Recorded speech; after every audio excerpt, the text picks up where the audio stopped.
Цэцэн хүү. Эрт урт цагт Арвин санд нэртэй сүрхий хэрцгий хаан байжээ. Тэр хаан албат иргэдийнхээ юу байсан бүхнийг нь бүр өнөө шүнийг өнгөрөөнө гэсэн ганц атга тариаг боловч цөлмөн дээрэмцээр байгаад хаан ганцаар химжээгүй баяжиж ард иргэдэн туйлдаа хүртэл ядуурч бүгд гуйлагчин болжээ. Тэр гүрэнд цэцэн гэж нэрлэгдсэн нэг их ухаалаг хүү байжээ. Цэцэн 10 настай байхдаа тэнэг ахтаа нэг мод бариулаад "Миний ах энэ модыг чанга их шатгаад хоёр нүдээ тас ханиад яв. Хад чулуу мэт арзгар юм таарлтна. Түүнээс даах хэмжээгээрээ хормоолоод яваарай. Тэгээд дахиад нэг юм таарлтахаар нь нүдээ нээгээрэй" гэжээ. Тэнэг хүү миний цэцэн дүү юу намайг юунд явуулж байгаа юм бол гэж бодсоор л явжээ. Нэрэ хад чулуу шиг юм таарлтаж чадах чинээгээрээ хормоолж аваад арай ядан дааж цааш хөдөлтөл дахин нэг юм тулгаар хартал гэртээ ирсэн байв. Авсан юмаа харсан чинь дандаа алт байжээ. Цэцэн тэр алтыг ядуу хүмүүст өгөөд дор нь дуусгаж гин. Энэ мэтэр цэцэн тэнэг ахаа хэд дахин явуулжээ. Тэнэг миний цэцэн дүү намайг ямар сайхан газар очиулдаг юм бол үзэх юмсан гэж бодож гин. Цэцэн удалгүй ахыгаа үнэ ажилд явуулжээ. Тэнэг ах нь очиж алт авдаг газраа үзэхээр шийдэж модоо барьж нүдэ анин алхаж байснаа. Өнөө хад чулуу шиг юмд тулж нүдэ нээтэл "Өнөө хулгайч чинь энэ байна" гэд тал талаас нь баахан хүн барьж авчээ. Мань хүн өнөө үзэх гэсэн газрынхаа юмыг үзчиж амжилгүй баригдаж Арвин санд хаанд хүргэгджээ. Хаан маш их уурлаж "Чи яасан задарсан хулгайч вэ? Миний их санд орж удаадараа их алт авлаа.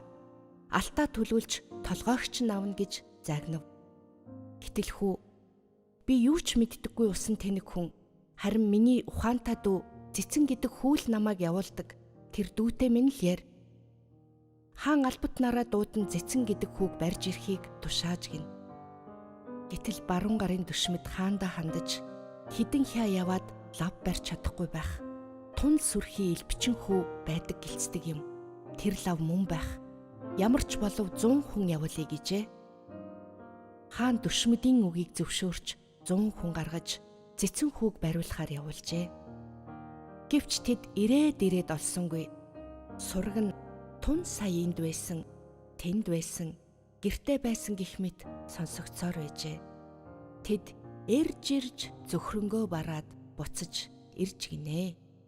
Хаан тэр хүмүүсийг баахан загнаад эцэст нь бүгдийнхэн толгойг ахуулж дахин 100 хүн явуулав. Тэд бас л олсонгүй төрүүчийн адил сурагдуулсаар ололгүй эргэж иржээ.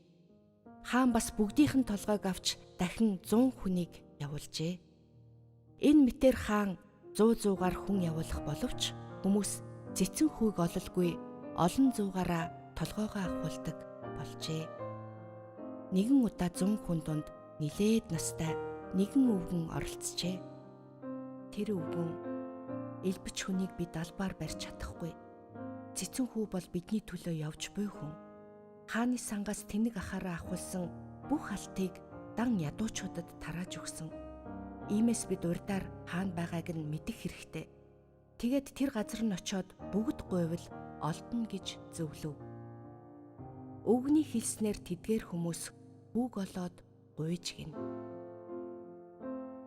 Харгас хаан хамаг олныг тонон дээрэмдэж гүрнээ хоосруулж одоо бүх хүнээ хядаж барах нь. Хамаг залуу хүмүүсээ ч хядаад барлаа. "Чи минь биднийгээ бодвол аргатай хүн. Очиж үз" гэж 100 хүн ам амандаа гуйжээ. Хүүч олон юм ярьсангүй тэднийг дагаад л алхажээ.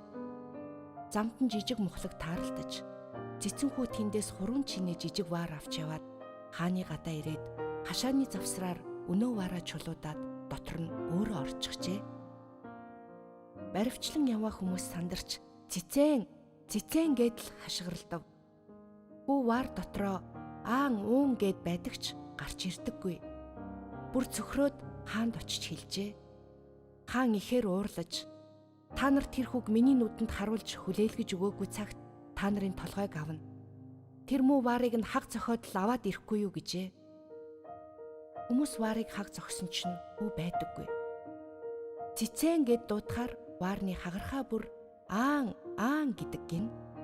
Өвгөн цэцэн хүү минь ирээ, бид чинь толгойгүй болох нь чи минь аминд орооч гэж гуйжээ. Гэтэл цэцэн хүү өвгний хажууд зогсож байж гин. Ингээд хүүг дагуулan хааны өргөөнд оруулав.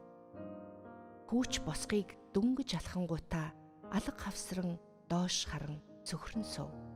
Хаан ууж байсан аягтай цайгаа урд ширээн дээрээ тавиад л хүүг загнаж гарчээ. Чи яасан сүрхий элбчин хүүвэ? Тэр элбнээсээ үзүүл гэдэл хаан загнаж гарчээ. Би ядуу хүн учир амьдрахын тулд таны алтнаас авсан юм гэж өчөв. Яан гинэ чи ядуу хүн гэж ямар хүнийг хэлдэг юм? Амьдрах гэсэн чинь юу гэсэн үг вэ? Чи тэр элбээ үзүүлэхөө гэв. Гэтэл хүү хаант минь өргөөнийхөө үдийг онгойлгуулж болгосон болов уу гэж доош харсан хിവэрэ дорой дуугаар хэлв. Хаан цэцэн хүүг үнэхээр элбчин юм бол сонин юм үзүүлж магад гэж бодоод хаалгаа нэ гэж зарцад тушааж гин. Хаан үүдээр хартал өвдгөө хүрсэн дэлтэй, гой имэйл хазаартай, цагаан бор зүстэй, ёстой нэг аргамаг сайхан морь дүүхэлцэн харагдана. Хаан хэдий том гүрний эзэн бүх баялагийг хувьдаа өмчилсөн химжээгүй эрхтэй боловч ийм сайхан морь унаж үзээгүй байжээ. За энэч элби морьдоо тийм бишсэн бол ёстой хаан хүн л ундаг морь байна да гэж бодтол хүү түүнийг заагаад ноёнтон минь та харал да. Харахад өнгө зүс төрх байдал нь ийм сайхан байгаа юм чинь унахад ямар сайхан гэж санана. Та нэг мордоод үзэлтэй гэхэд хаан гараад нөгөө бор морийг тайлуулж аваад хүүгээр сугдуулан мордож гинэ. Тэгээд зөвхөн хотоо тойрч явдлыг нь үзэй дээрий гэж бодоод чүү гэд ухсгийтэл усан тэлмэн жороолоод бөмбөлзөж гарав. Яасан сайхан жороо юм бэ гэд дашуур өгтөл ухсгийгээд улам хазаар даран хангинаж гарав. Гэтэл амийг нь татаад дийлсэнгүй. Сүүлдээ хаан айж энэ хэрэг биш боллоо гэж бодоод имэйл дээрээсээ очи гэсэн хоёр хүлэн дөрөөнөөсөө салж өгсөнгүй гинэ. Ингэж явсаар нэгэн довн дээгүр хараалаа. Гэтэл морин бүдрээд урагшаа ойчих шиг болов. Ноён юу болов гэд боссон чинь морин байхгүй. Харин дашуура бариад газар унсан байв гинэ. Ноён элбчэнд хууртагдснаа сая мэдэж заа муу нохой намайг ганц сайн чадлаа. Гэвч энэ намайг хол явуулж чадаагүй. Хотын захад ойрхон л байх ёстой гэд эргэн тойрныг ажиглан харвал юр амтан хүнгүй эл хул цүл шиг газар байжээ. Энэ илбээр намайг чадсан байх гэж бодоод дахин сайн хартал аль эрт цагт амтан хүн юм уу? Эсвэл адгуус малын мөрөөр гарсан бололтой эдгэрсэн жим зам байж гин.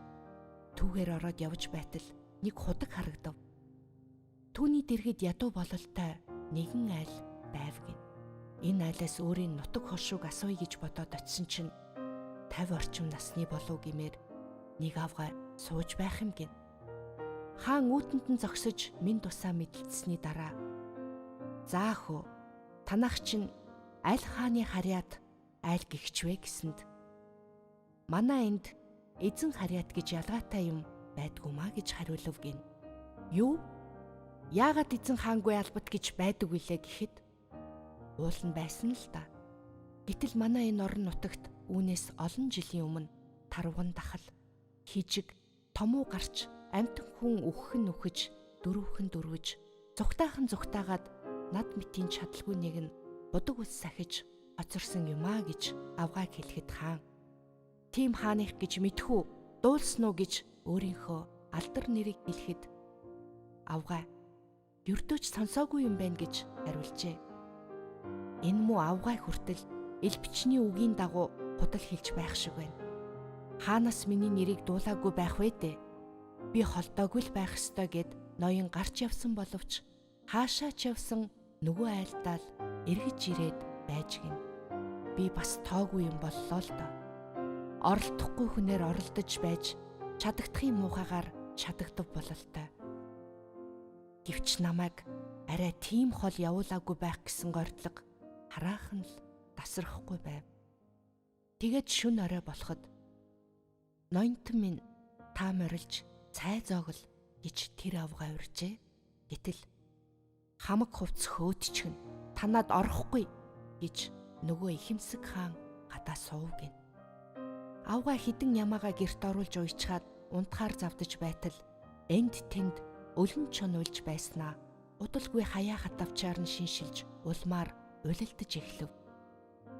Олон чонноос айсан ноён аргагүй ирэхэнд тэр айлд ороод суугаагаараа хонож маргааш нь хотол хушууга хаан ирсэн боловч бас л олсонгүй өнөө айлдаа эргэн ирэв.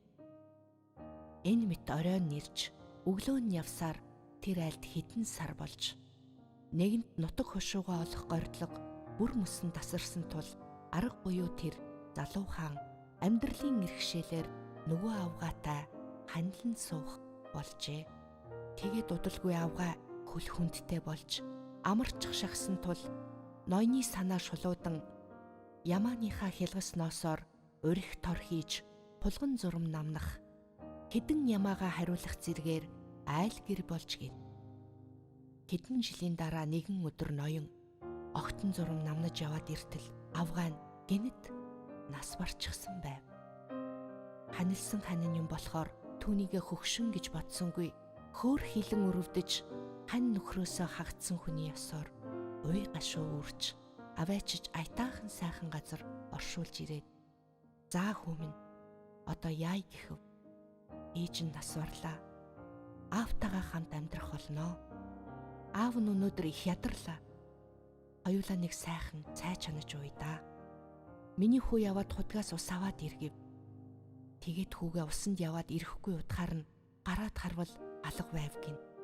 Яасан юм бол гэд хотог руу яваад очисон чинь хүү нь ховоондоо татагдаад ус руу унаад үхчихсэн байжээ.